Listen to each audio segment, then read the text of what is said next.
કોમ્પ્યુટરમાં એકથી વધારે વિન્ડો ખુલી હોય, દાખલા તરીકે એક્સેલ ખુલ્યું હોય, પાવરપોઈન્ટ હોય, પેન્ટ બ્રશ ખુલ્યું હોય, તો આ બધા જ સોફ્ટવેર એક પછી એક ખુલ્યા હોય આવી રીતે. આ ખોલી નહીં તો આજે એક પછી એક જે જાજા સોફ્ટવેર ખુલ્લા છે, આ સોફ્ટવેરને એક પછી એક કીબોર્ડની મદદથી જવું હોય તો કેવી રીતે જઈ શકીએ? તો એના માટે બે રીત છે. પહેલી રીત, અલ્ટર કી દબાવી રાખો અને ટેબ કી દબાવો. એમાંથી જુઓ જે સ્ક્રીન અત્યારે એક્ટિવ છે ત્યાં ક્લિક કરો તો તે સ્ક્રીન ઉપર તમે જઈ શકશો આવી રીતે.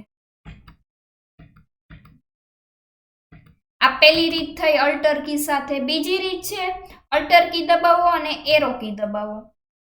અલ્ટર કી દબાવી અને એરો કી થી પણ જોઈ શકશો. હવે જે સ્ક્રીનમાં તમારે જવું છે એ સ્ક્રીન ઉપર ક્લિક રાખો, અલ્ટર કી છોડી દો તો એ સ્ક્રીન તમારી સામે આવી જાય. Thank you.